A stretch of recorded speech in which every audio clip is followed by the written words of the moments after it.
My first guest this week joins me in studio. Mr. Mike Luttons, the CEO of Newport Digital Technologies, stock symbols NPDT. Mike's good to see you again. Thanks, Don. Good to see you. Yeah, it's been a while. Yep. I'm glad to have you back on the program. Now, I just kind of want to bring us back to square one. The company describes itself as a technology solutions company focused on rapidly emerging businesses in the wireless technology space. Give us a general overview, if you would.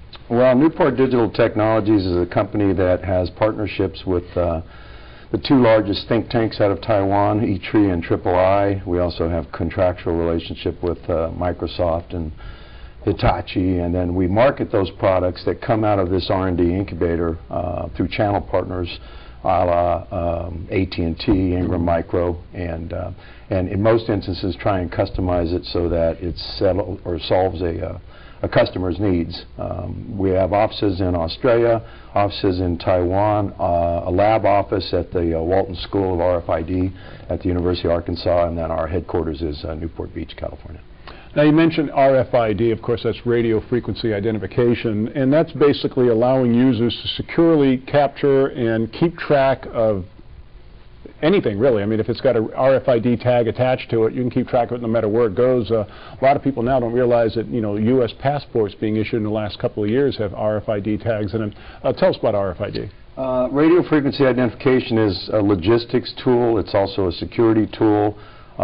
Because of the progress in the types of tags and the affordability now of those tags, RFID is growing into virtually all segments of society.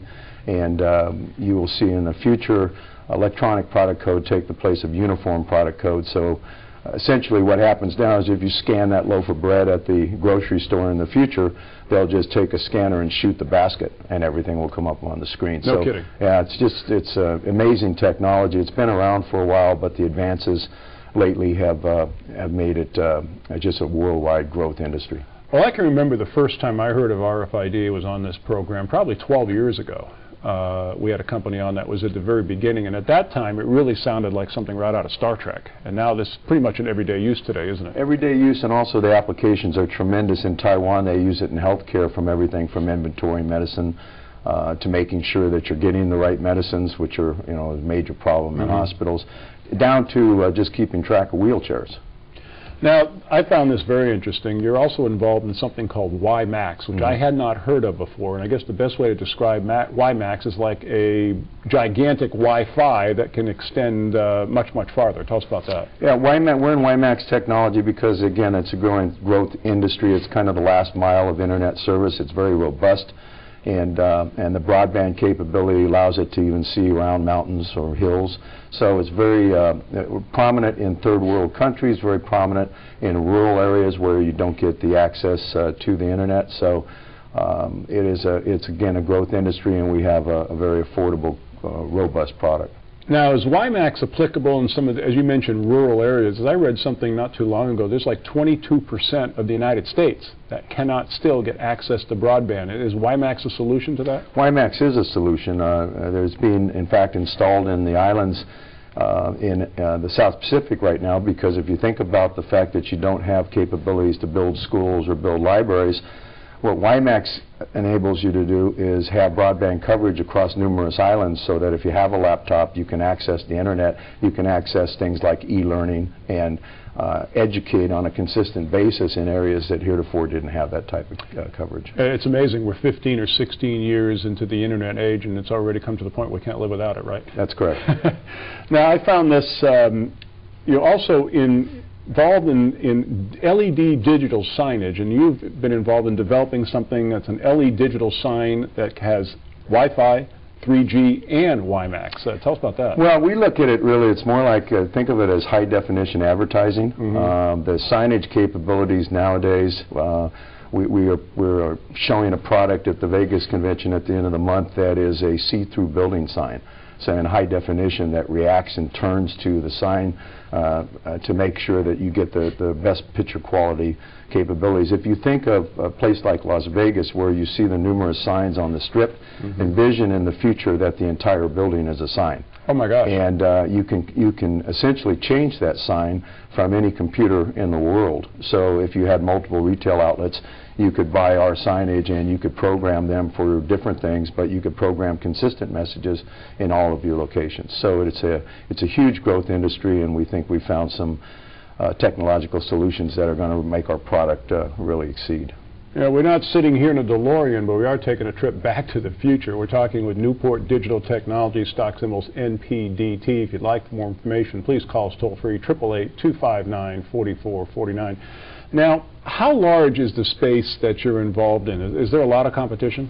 There's a lot of competition, but we purposely focused on the 4 industries: the digital signage, the Voice over Internet Protocol, the WiMAX, and the RFID, because each of them are multi-billion-dollar industries that are going through significant growth phases right now. So we could be in hundreds of technologies if we wanted to because of our association with E-Tree and III, but we chose to focus in the high growth areas and just take a piece of those margins.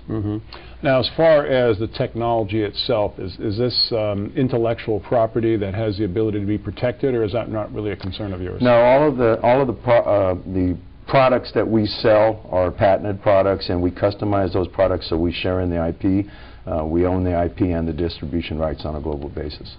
Now, you mentioned a moment ago about something at the Las Vegas Convention Center. I know that you've been announcing taking the company to various industry trade shows. Some you've already been to, some you're about to go to. What's the message you're taking to these people? We're showing our products because we've developed them. We finally have them in a position where we can sell them, which is a big place and a good place to be. For instance, at the RFID convention, we have what is a rugged handheld computer with Microsoft software embedded, and we advertised it by letting it sit at the bottom of a fish tank to show the unique capabilities of it, and we expect big things from that. So at the trade shows, it's really just putting the NDT name out and allowing them to get familiar with our capabilities and with our products. So you've made that all-encompassing transition from R&D now to revenue. Yes, we went through significant cost and change last year to get our products, one certified, and our RFID product was certified by AT&T and is up on their website. We also just finished exhaustive training with Ingram Micro at their Buffalo offices and their Southern California office on the N37B training. So we're finally getting the product into the sales channels, and we look forward to a really good couple of quarters. So as CEO of the company, Mike, why do you feel this is a good time right now for folks to take a closer look at your company? Well, because one, we have no debt. The second is we've established all of our contractual relationships and our offices. And we're in a position now, again, we've entered the products into the channel, into our channel partners with the sales capabilities, and the tremendous, robust Ingram Micro resale market gives us tremendous exposure. We will take that same philosophy as we rolled out the N37B, and we'll roll out our digital signage the same way. So the sales channel process that is our business model won't change. In fact, it just gets better as we introduce more products into it. Again, Newport Digital Technologies, NPDT. You know, Mike, we had initiated coverage of your company early last fall, kind of picked up the ball here again. Fascinating story. Thanks so much for joining us on the program. Thanks a lot, Don.